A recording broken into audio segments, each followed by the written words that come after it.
Hi, HIMSS listeners. Thanks for tuning in. My name is Dr. Erin. I'm a director of technical sales at Flywheel.io. And today I want to spend a little bit of time talking about how we can transform your medical imaging data strategy.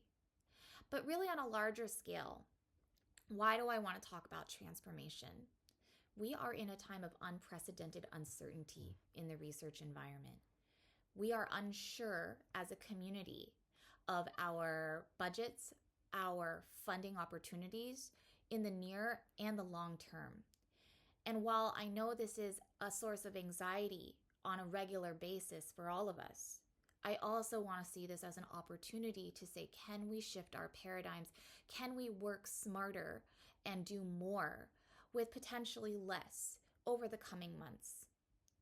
And so that's why I want to spend a little bit of time today saying, hey, how can we optimize the value of your medical imaging data?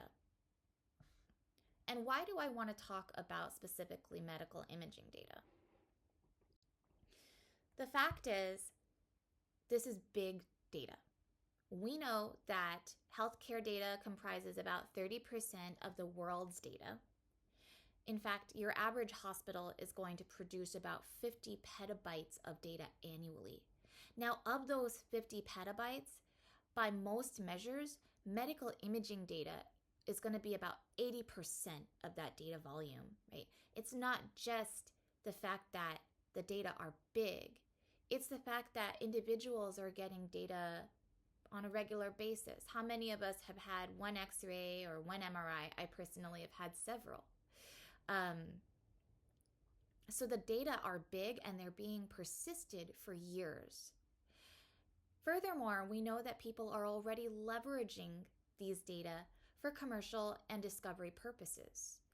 Imaging data is used for over 80% of the commercially cleared AI solutions on the market today.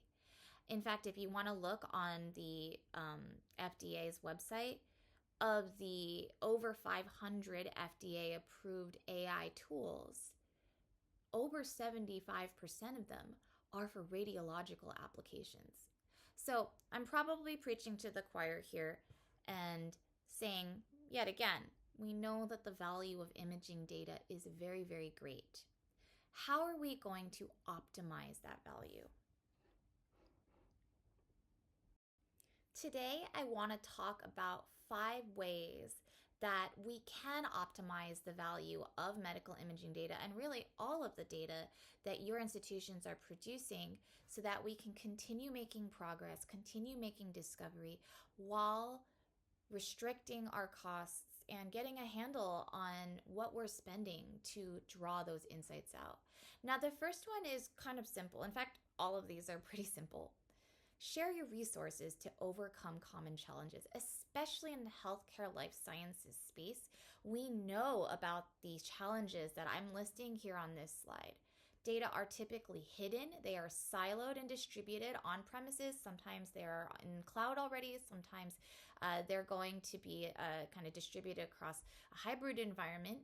We know that it takes a long time to not only find these data, but also prepare it for analysis. Complex compliance comes hand in hand with healthcare data. Not only do you need to make sure that you're protecting the privacy of your patients, you're also trying to make sure that the data coming from all these different sources are interoperable. And then all of that together means that you're wasting resources. In fact, it's not just whenever you have someone who's doing a project rolling off the project and maybe keeping, leaving all that data provenance along with them. People are potentially doing the same work over and over again.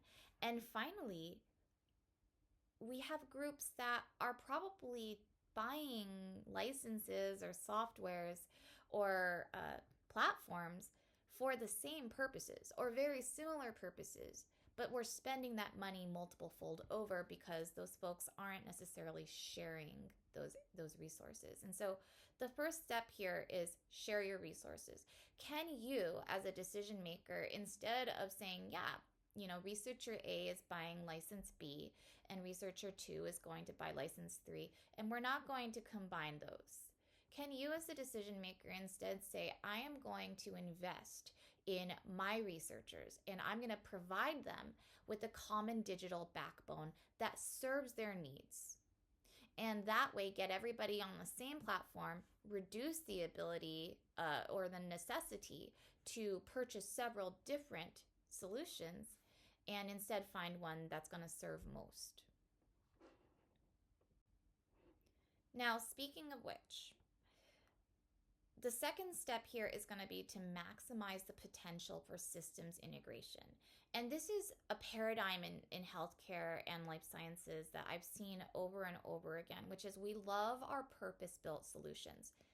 We love the fact that, I'm a genomicist by training, that we have our own special data formats and that they can only be used by specialty tooling with specialty workflow languages. And I need to pull those data down from specialty storage repositories, probably bring it down to my local machine or my local network, and then I'm going to push those data out for business intelligence and analytics, for collaboration, for external compute environments. And so what I'm going to encourage is a little bit of a paradigm shift here, which is I want you to invest in multi-purpose solutions that can communicate with each other via open APIs. What does that do for you and for your researchers? That means that they are no longer the bottleneck. Your network is no longer the bottleneck. And instead, you're seeing data flow relatively freely across different applications, reducing the time required to move the data around and also reducing the number of solutions that you need. Let's go to the third option now. Ensure that your data system is versatile and scalable. This isn't a particularly, groundbreaking suggestion here, but the fact is, when you are looking at what brings insights in healthcare life sciences research today, it's not just one modality anymore. Multimodality is the future. Can your data system handle multimodality? The fact is, we're not just making discoveries based on radiological findings. We're combining it with genomic data. We're almost always combining it with maybe survey data as well as clinical data from electronic health records. Does your data system accommodate all of those data types? And can it scale? Because the fact is, these data are not only numerous, they are large in volume. So in other words, we're looking at a system that can take all the data of all the types and also grow to accommodate our growing sample sizes. I'm going to pause here as well and just point out, you're never going to see a cloud icon in my presentation today, but rather implicit in some of these suggestions is the ability to burst into cloud, whether that's going fully cloud native or using a hybrid environment. And that's simply because as we are looking at the torrents of data that we are producing on a regular basis, you are going to need that hyperscalability for both storage and compute that the cloud offers. Let's go to the next suggestion. Make big data. That's a good segue now. Where are all your data? They're probably everywhere. Might be in your PACS or a VNA. Your data might be sitting in a hard drive under somebody's desk. It could be in one of many different cloud storage solutions. Why don't we try and put it together? Because when you start building what we call a data lake, the power to then mine those data becomes greater. It also means that you're going to be able to unify data governance and provenance with that one data lake. So speaking of which, huge benefits to making a data lake or big data repository. Unified data governance and provenance being two big ones, being able to then make bigger discoveries, because the bigger data you have, the more powerful your machine learning trainings are going to be, the more powerful your analytic capabilities will be, simply because you're looking at more data and actually then seeing greater trends. And then finally, accelerated discovery and collaboration. Simply, again, the data are all in one place. You don't need to go looking for it. You just begin mining your data as it is. Now, there are going to be challenges here. Getting your data into one place is hard. Making sense of it is hard. Curating all that data is hard. And so when you start to think about how do I aggregate my data, the other question I want you to think about is, what is the solution that's going to make data aggregation as easy as possible? Can we build solutions or find solutions that are going to assist with curating the data, harmonizing it, making it ready to analyze and ready to find? And can we work with, again, some of our cloud service providers who are going to help you migrate all those data off premises and push the data into a place where you can really scale your storage and compute? Finally, last, and I think the most exciting recommendation here. I think you have to be a little bit of a data nerd to get excited about data strategy, but I'm a data nerd. So all this being said, last recommendation, aim for AI ready data.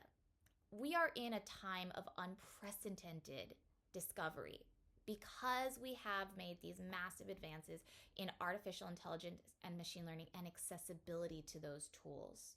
However, as you know, a good quality machine learning algorithm is fully dependent on the quality of the data that goes into training it. That also means that your data can't be in a raw, unprocessed, unharmonized state when you want to start your machine learning work.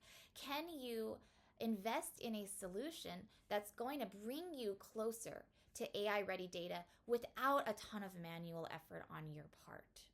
So I'll give you an example from the University of Wisconsin, who chose Flywheel to be their solution to ingest, curate, process, and store data from about 100,000 patient studies. In essence, they poured all of their data into Flywheel and then, without any effort at all, were then able to aggregate, pre-process, curate, make that data findable for future applications. This was something that led to massive discovery. In fact, the University of Wisconsin worked with us to develop algorithms that could diagnose COVID-19 in lung x-rays, or chest radiographs, I should say that more correctly. Lung x-rays. Anyways, and they were able to not only use this across the institution, they were able to collaborate and share their data with external collaborators, right? Can you, within your data strategy, start to control for the need to get the data in a good state without a huge amount of manual effort? Well, that's something that Flywheel's really good at. Which leads me to the part of my presentation that talks to you about how Flywheel can help you with the 5 recommendations that I just made to you. So Flywheel is an end-to-end cloud-scale data management solution for medical imaging and video analysis. We thrive in being able to get your data into an analysis-ready state. And how are we going to do that?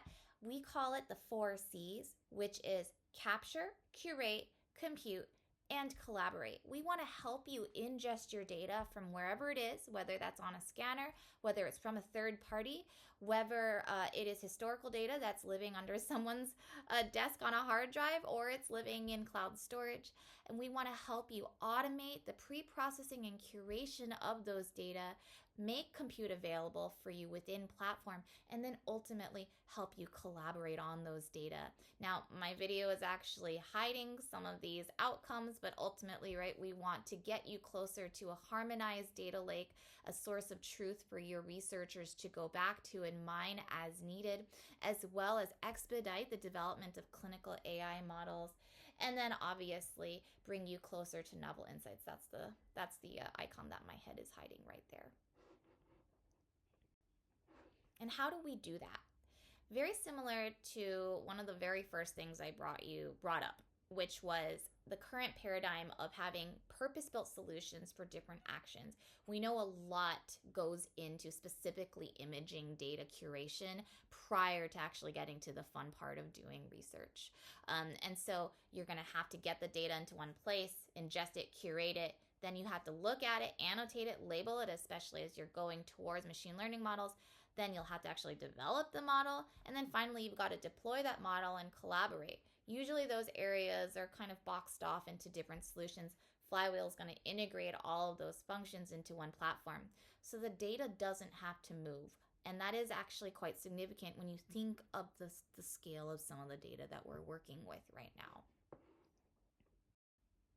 And I could tell you all day long what Flywheel can do, but what's more important is what Flywheel has done for our healthcare and life sciences customers.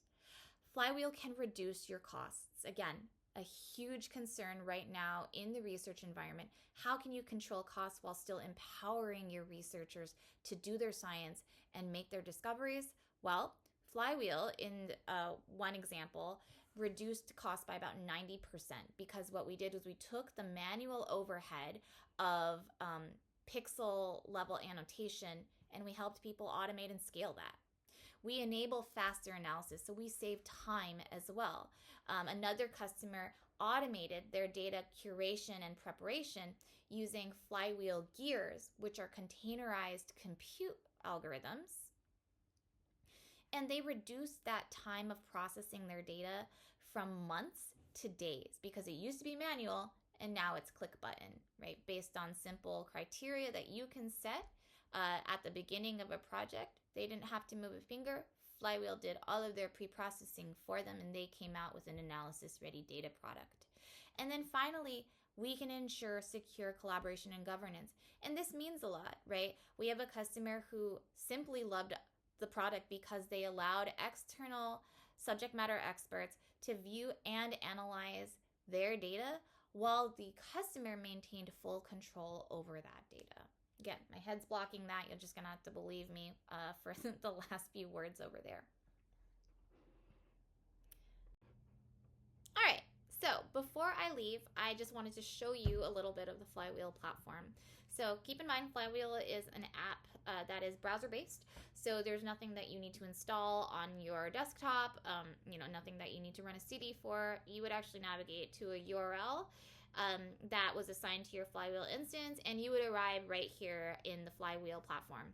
In the white here is all the data that I, as the user, have access to. Now keep in mind, this might not actually be all the data that is sitting on this instance that's being organized and curated by this instance. It's only the data I have access to. And on the left, as I'm scrolling through, is how you would navigate through your instance. Now I've just jumped into the radiation oncology project. You can see here that the data are being pushed through a set of gears, and we call this a gear rule. Now, one thing I like to point out, literally, these files are hitting this project, and without me moving a finger, they're going to be processed through these series of algorithms, ultimately with some data-specific pre-processing, specifically a file conversion, and then a segmentation algorithm. Now, the data can be organized a couple of ways. If you jump into the subject, cool thing about Flywheel, doesn't just take medical imaging data. So you see there's some structured data here that we've pushed into the platform. This is also now searchable within Flywheel's platform. So imagine how you can build cohorts not just based on DICOM attributes, but also on demographic or survey-based information. You can also visualize these data. So I'm jumping into our OHIF v3 viewer. This is a zero footprint general radiology viewer. You have the ability to make annotations as well as segmentations. These can be exported and used downstream in your platform. And by the way, if you wanted to as well, you could scale these out using what we call reader tasks. So instead of just making ad hoc annotations or segmentations, you have the ability to standardize how the individual is going ahead to answer questions. I'm going to expand this right here so you can see. I can embed interesting information that might be relevant to a read, as well as simple yes-no questions. Is the study interpretable or not interpretable? And you can also prompt individuals to make annotations. So this one actually hidden by my bubble here is that you're being asked to go ahead and actually annotate the tumor. You can also mount Jupyter Lab environments directly onto your Flywheel project. So this is awesome for those of you who have departments that are heavy on data science, machine learning. Using Jupyter Lab environments right on top of Flywheel means the data doesn't have to move. right? Your data scientists are going to be able to enter a very familiar coding environment while accessing data and any other packages they want to install directly within Flywheel. And then as the administrator, I always like to point out that you have the ability to see what is going on at any level within your platform. So super easy to add users to your Flywheel platform.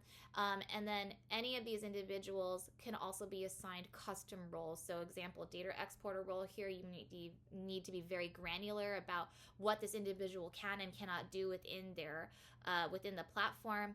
You can very granularly control exactly what any user can do, which is super powerful. You can also see what's going on at the level of compute. So you can see all of the jobs or gears that have run within the platform, and you can actually see who's doing what with our access logs. So a great way to see what's happening at the instance. Now, if you wanted to see what was happening to any one data object, you could go over to the provenance tab here at the level of the session, and you can see exactly what jobs have been run on the data object, what inputs there were, and if there were any outputs. So that's just a very quick tour of Flywheel. I know that was a whirlwind. So that's all I have for you today. I want to thank you so much for listening, and I hope that through the past 20 minutes, I have helped you think of today as the opportunity to transform your medical imaging data strategy. And I hope that you can see that Flywheel can help you do that. If you want to learn more about us, please visit us at Flywheel.io, and I hope I talk to you soon. Bye.